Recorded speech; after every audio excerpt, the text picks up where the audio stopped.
Good morning. Welcome to the first meeting of the 2021-22 school year. I've called this meeting to order. It is now 8:14. The board met in executive session prior to this.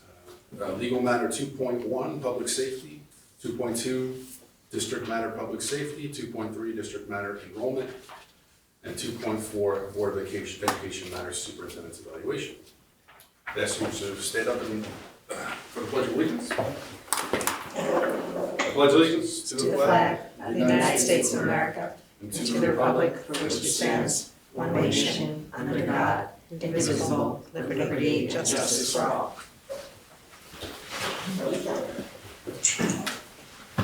Okay, so welcome to our newest board member, and Jason as well. I'm sorry, Scott again for his re-election. Just do the oath of office. I'll start with Scott. Scott, if you could, you don't have to stand, but if you just raise your right hand, that's fine. He will. Stand. There you go. Perfect. I take your word for it. Okay. And just Go ahead. Go ahead. You can just go ahead and have the statement.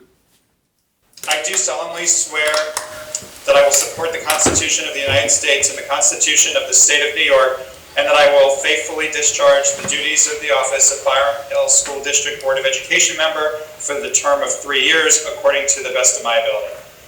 Thank you. Congratulations. And Patrick, if you just stand and raise your right hand. Sure. I do solemnly swear that I will support the Constitution of the United States and the Constitution of the State of New York, and that I will faithfully discharge the duties of the office of Byram Hill School District Board of Education member for the term of 3 years, according to the best of my ability. Welcome. Congratulations. Kelly, you don't have to make a motion. What's that? You don't have to make a motion. For the Does Scott have to state his address? No, it's on the agenda. Okay, Just check. What about you? thank you for Yeah, that. that's not- That was Congratulations. just for people who are. They not were elected. re-elected. That was the election. So I'd like to call for a nomination for the Board of Education President for the 21-22 school year. So moved, I nominate Scott Beaver. Second? All those in favor? Opposed? Abstained? Okay. Do we have to say Ira's not I here? would abstain Abstain. because Yeah. it's. Welcome back, President. Do we vote first? So just call for a nomination for Vice President of the Board of Education for I the nominate- 21-22 school year. Jason Berlin. Second. All those in favor? You could vote for yourself. It's allowed. Opposed? Abstained? All right, motion passes. Congratulations. Congratulations. And then the oath of office for the President first. Scott, if you Okay. just stand and raise your right hand, and please read that statement. I do solemnly swear that I will support the Constitution of the United States and the Constitution of the State of New York, and that I will faithfully discharge the duties of the office of Byram Hill School District Board of Education President for the term of 1 year, according to the best of my ability. Thank you. Congratulations. And Jason, would you stand and raise your right hand, please repeat the statement. I do solemnly swear that I will support the Constitution of the United States and the Constitution of the State of New York, and that I will faithfully discharge the duties of the office of the Byram Hills School District Board of Education Vice President for the term of 1 year, according to the best of my ability. Okay, thank you very much. I'll turn it over to Board President. Scott. All right, thank you, Kelly. That was excellent. You should run for your local school board. No, he should not. No, we need him here. Because apparently you have time on your hands. So, first off, warm welcome to Petrie. We look forward to working with you, and I'm glad you're here today. First on the agenda is just number 5. Are there any comments from the public on items not on the agenda today? All right, hearing none, we'll go to item 6.1, which is just adopting the annual organization agenda. Can I get a motion for that? So moved. Second. All in favor? All right, any opposed or abstentions? Motion carries. So next we go to the annual organizational appointments for this coming school year, of which there are a long list that we received prior to the meeting. Ask for a motion to approve these appointments in 7.1. So moved. Second. favor? All right. Next, we go to the readoption of board policies. So this is readopting all of our board policies for the 2021-22 school year. And then a special note that the policies needing annual review are all up on the site: 1900, 5300, 6240, 6700, and 6700R. Can I get a motion for that readoption? So moved. Second. All in favor? Excellent. And Jen, since I can't see everybody, just in case anybody does not raise their hand, just let me know. Sure. We have two resolutions next. Resolution 9.1 is a resolution to approve the designation of the Board of Education members to appoint the impartial hearing officers for our special education hearings effective on July 1st. So can I get a motion for that resolution to approve? So moved. Second. A second, all in favor? Okay, and then 9.2, which is a resolution authorizing settlement by Director of Special Services in consultation with Superintendent of Schools of due process claims, also effective July 1st. Actually, that says 2020, but it should be 2021. Right. With the amendment, so moved. Second. All in favor? All right. All right, then I'm going to ask for a motion to adopt our regular meeting and consent agenda. So moved. Second. All in favor?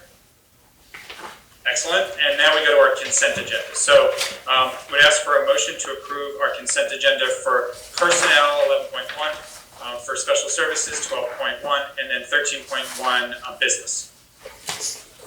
So moved. Second. All in favor? All right, and with that consent agenda, just a special mention of the fact that the Byram Hills PTSA has donated to us very generously $35,000, which is a grant for funding of the modeling conference. So thank you to the PTSA for that. That's really Funding of meaningful what? and significant. We appreciate it. Signage. That's wonderful. Yeah.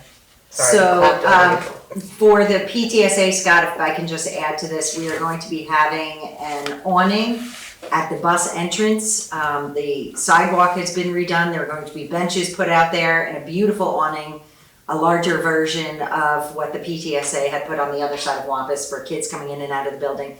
Also will serve as an additional outdoor classroom space, which is going to be just beautiful. And Petri just moved from his position on the PTSA to his position on the Board of Education, but was really behind all of that. So thank you to the PTSA and to Petri for doing that.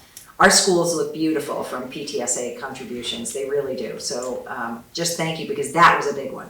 That's really a big one. Wampus can't look any better than it does right now, except if neighbors are watching, we do plan to put trees around that generator, so hang in there. Great. So now we go to unfinished business, and I think Jan, I'll turn it over to you for just an update on the return to school plan, which I know we're still waiting for a lot of Yes. state guidance. We are, and Scott, you could probably see behind me to my right, I've put up the district plan for 21-22. What are we waiting for from New York State Education Department and New York State Department of Health regarding their guidance? I'll go through these in just a second. But just a reminder to the public, just because the CDC says so doesn't mean that New York State Department of Health or New York State Education Department are going to agree. So we are actually still waiting for that New York State Department of Health and New York State Ed Department guidance. We do expect it in the next few weeks. At least last summer, in the middle of the pandemic, we received it around that time. So we're assuming it's going to be like that. We want to know from them, is 100% in-person instruction required, or are they going to ask us to still offer a remote option for students? I know that New York City Public Schools has said that they are not going to do a remote option. Every single child is going to come into school. Other states have done different things in other cities, so we're going to wait and see what New York State Ed says to us. We need to know if masks are required. And are masks not required for vaccinated individuals? Some of the guidance that has most recently come out to us, the CDC takeaways, are that as long as kids are at least 3 feet or have masks and staff at 6 feet, masks will be optional for vaccinated people, that's the CDC. And the American Federation of Teachers, which is one of the largest teachers unions, Randy Weingarten agrees with that, that they should be optional for vaccinated people. So that's what the CDC says. But we do know that there are some states out there that are still requiring masks for everyone, like California, for example. So we're going to see what that mask mandate is or is not. I have a feeling that they're going to leave it to each district to figure it out. So we have to have a conversation as a board as to whether, and we'll have further conversations, what we think about vaccinated individuals and unvaccinated individuals. And of course, masking is always permissible, whether you're vaccinated, right? So we'll wait to see that. Social distancing. Also, school bus social distancing, is that still required? Because as of the summer, they are not requiring that kind of social distancing now for the CDC, but we are still in the throes of New York State Department of Health, which is saying we need the distancing on buses. So remember, we'll be ready to move activity buses into action right away, as long as we don't have to have the distancing, and use those buses for after-school runs, which are now being doubled in order to help us with the load of kids. And parents and visitors, are they going to be permitted in the building? Are field trips going to be permitted? These are a lot of the questions that we're asking. The current CDC guidance, remember, is just CDC guidance. That's not necessarily what we are going to have to follow. The DOH guidance for summer school is a little bit different. Westchester County Department of Health is saying that for summer school, that bus travel, masks have to be worn by everyone on a bus. We have to keep up the daily screening for students. We try to keep 6 feet or if not 3 feet of distance. Nobody has to wear a mask outside, but inside school buildings for the summer, masks must be worn by vaccinated and unvaccinated staff whenever moving inside of the buildings. And then once you get to your location, you can take your mask off. So that seems to be the protocol that is being followed right now by Westchester County Department of Health and the superintendent groups. So we think that that's probably the direction that people will be leaning for the fall. If you're not vaccinated, you would be wearing a mask in the hallways and in your classes, but some people are saying you can take your masks off when you're in classes. The transmission rate for children is not so crazy that they think that kids need to remain masked if they're unvaccinated. So more to come on that. We'll expect the guidance in the next week or so. I thought this was kind of interesting, the school mask tracker. This gives us an idea of, if you look at the dark blue states, they're putting a mask requirement into place no matter what the guidance is from the CDC. They're saying every kid who goes to school, vaccinated or not, must be wearing a mask. So you'll see that there are some mask requirements starting to happen. That's the darkest color. This color right here, that's vaccine contingent. If you're vaccinated, you don't need to wear a mask. No mask mandate with local flexibility right now for a lot of different states, including Massachusetts, New York, Pennsylvania, a lot of our surrounding areas. And mask mandate banned, meaning these are the states that are saying no flexibility. So school district flexibility to require masks, no. So you'll see a lot of the changes happening there. And they give some good material on here also, if anybody's interested in that. Last but not least, our plan. We plan to go 100% in person. Quarantines and remote instruction for 6 through 12, or a remote teacher, a secondary teacher for K to 5, only if it is a Department of Health or a district quarantine. I know that we had a lot of flexibility and a lot of traveling families in the past who might choose to extend weekends, et cetera, for and have their children be remote.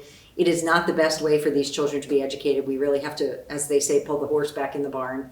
I hope that's an acceptable expression. I say that a lot, but I'm going to look that up today. And if I say something wrong, I apologize. But anyway, we want our children to be in front of their educators every day.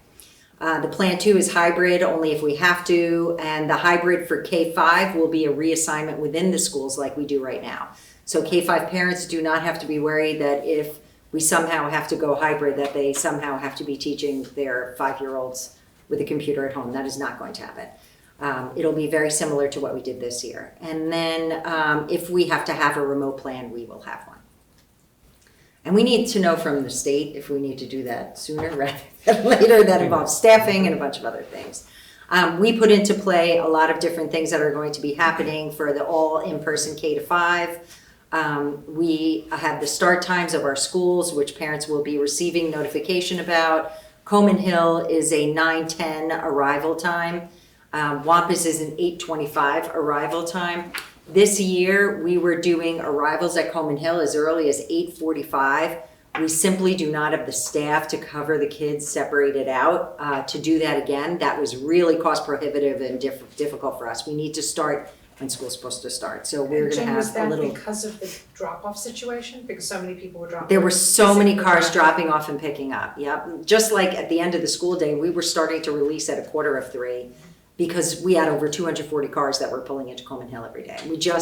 We know that more people are gonna be putting their children on buses. We'll handle the after-school thing, but for the sake of the morning, we really do need to stick to our school time. And then 6 through 12, all of the same things about safety things we'll put into place. We'll have QR codes for kids at lunch, so we know where everybody sat in the event of a COVID case. We know who to quarantine, etc. And then we know that the HCC and the Byram Hills High School schedules have been changed, 7th and 8th grade to include block periods, and then the high school to include larger blocks of periods of time with office hours for teachers in the morning, and a universal lunch period from 11:30 to 12:13, which is great, first time ever, and we have multiple areas for lunch. So we will be able to space students if need be. Kelly also had something that he needed to cover, which was the American Rescue Plan. I kind of think I can do it, Kelly. But we had the monies that we received from the American Rescue Plan grant funding require us to have 20% allocation for learning losses, and the remaining allocation is at the discretion of the school. These are the funds that were available, totaling over $424,000. The use of the funds, maximizing in-person instructional time. We're purchasing educational technology. These are non-recurring expenses. This is important to note. Supporting evidence-based summer, after-school, other extended learning and enrichment programs. And our draft plan is that for the remainder of the money, the 80% allocation is that all schools will be air-conditioned once this high school is complete. And we will be working on that momentarily. So, which has been great, especially during COVID. If there was ever a time that we questioned air conditioning, once COVID hit, we recognized how important that was, that kids are in masks in school. And with the exception of the kids who might have been in gymnasiums at the elementary level, people had air-conditioned spaces, and we tried to supplement those larger spaces with fans and anything we could to draw air, not toward kids and not between kids. So as much as we could do for that, we did. So the district-wide 20% allocation, we're looking at scope and sequence. This is Tim's work in ELA, Math, Science, and Social Studies, and data team meetings to analyze diagnostic data. At the middle school and the high school, the chairs and directors are looking at scope and sequence and analyzing feedback from focus groups as to how we're going to expend that money in the form of curriculum and teaching and learning. And so that is our district-wide 20% allocation. This is going to be available on the website for 30 days, and then Kelly is going to submit it, this being a requirement, this public piece being a requirement for us for the allocation of those funds. And thank you to Kelly for everything that you did. And that is all I have. That's it for me, Scott. All right, anybody have any questions? Okay, so we go on to new business. There are 2 items. I believe, Jen, the first one is just informational because we're going to be voting on it at the end of August, right? But then the second one we adopt, is that right? Right. Correct. Yep, okay, so you want to just talk first about the district-wide safety and emergency management plan? Sure. I'm going to turn that over to Gina. Sure. So every year, this might seem a little bit familiar, but every year we're required to update and adopt a district-wide emergency, safety and emergency management plan. This is a less detailed plan in terms of the actual particulars of how we would respond to certain emergencies. Those details are left at the building level plans, which are also housed in the district office. We are, prior to it coming to the board for you to review, it has been sent to the members of the safety team for their review and also to receive any feedback or updates that they believe were necessary.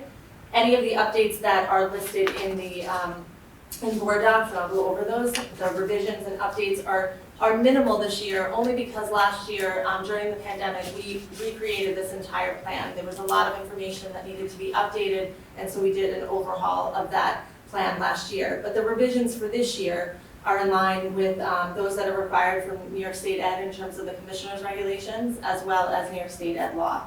So the 3 revisions include just informing the public in this plan that our confidential building level plans are kept on file in the district office. It also includes the new plan that we had adopted in March of this school year, where the plan that was required by the governor, it's called Protocols for Responding to a Public Health Emergency Involving a Communicable Disease for the Byram Hills School District. This is, if you recall, this was where we identified essential employees. We talked about how we would secure appropriate PPE. We talked about, it includes how we would respond if we have to implement remote learning, how we would work remotely as well, any other information that would be necessary to keep us up and operational during the pandemic if it were to occur again. And then finally, every year we're required to amend our memorandum of understanding between the North Castle, the town of North Castle and the Byram Hills School District.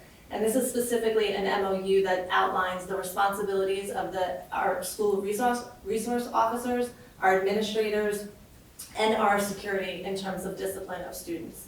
So those are the 3 pieces. We plan to put this out on our website for 30 days and we'll present it back to the board on August 31st. Any questions? Thank you, Gina. Any questions on that? All right, so we'll revisit that in late August. And then for the professional development plan, this is something that we're required to recertify or re-adopt every year. This one is from 2017, and I think there's going to be some revisions to it this coming year, but we're adopting now what's in the packet from 2017. Any comments on that, Jen, or do I just ask for a motion? No. A quick comment Okay. is that, sure, as Scott said, the state requires that we adopt every year a professional development plan or recertify in the case of a multi-year plan.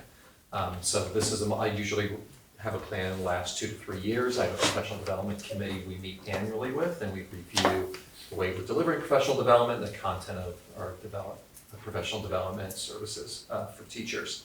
So this plan, I intended to revise it last year, but did not. We will revise it this coming year. So we'll just recertify this one. And I do believe it's an action item, Scott. Yep, okay, sounds good. So a motion to adopt 15.2 professional development plan. So moved. Second. All in favor? All right, sounds good. Thank you. Any staff reports? No staff reports, Scott. All right, and then going to board reports, the only thing that I wanted to mention, and Petri, since it's your first year, just to give you a little bit of background. So obviously a lot of work of the board is done through committees. No decisions are made in committees, but certainly a lot of fact finding and thinking is done in the committee process. And we'll be doing committee assignments over the course of the next week or two.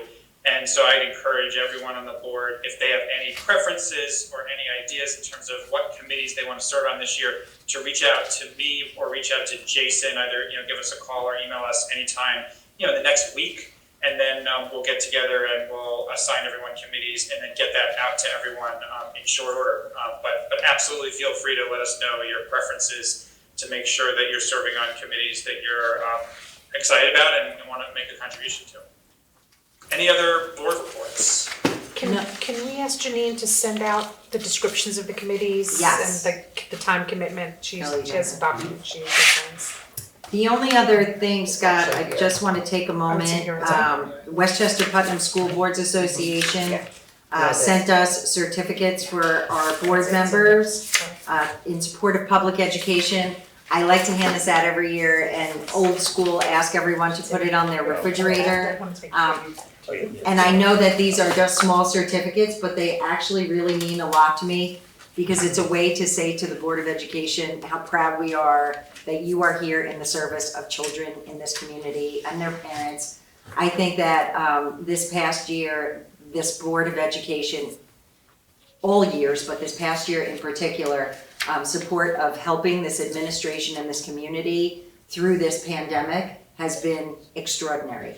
And I, as your superintendent, am so happy to be here serving this community, and even more happy because I have an incredible Board of Education, intelligent, thoughtful, willing to work hard for the sake of this community and for all of these kids. I had a really nice conversation via text last night with a former student who's now 30 years old, who found out I had been in California and was sad we couldn't connect, and is coming to New York and was sending me pictures of her middle school experience. And you know, this is, we take people from birth until death, right? And that's the commitment that we have in this community. And this Board of Education is extraordinary in that level, understanding at the end of everything is a child who becomes an adult and who contributes to the society. So thank you so much on behalf of me and Karen Belanger, the Executive Director of West Putt, and Lori for your fridge.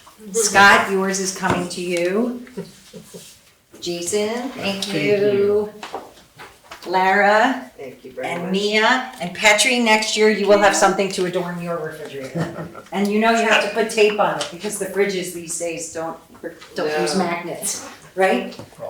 So that's it for me, Scott. Thank you, everybody. Okay, sounds good. Anybody else have anything? Jen, the description's in the agenda, so they don't have to, Jimmy doesn't have to. Oh, it's in the, I knew that actually. It's in the agenda. Scott, the So committees. 17. Communications to the board, I'm aware of none. Does anybody or Mia, any communications? No. Nothing. Okay, then we skip to approving the minutes from June 21st, 2021. Motion to approve the minutes. So moved. Second. Any edits, questions? Okay, hearing none, all in favor? Any abstentions or no's? Okay, sounds good. So motion to adjourn. And then just before we adjourn, I just want to look forward to working with everybody this year, and let's hope that the year will be a little bit more ordinary than last. So Nice motion boring. to adjourn. So moved. Second. All in favor? All right, have a great summer, everyone. Happy summer. Happy summer. Thank you, everyone.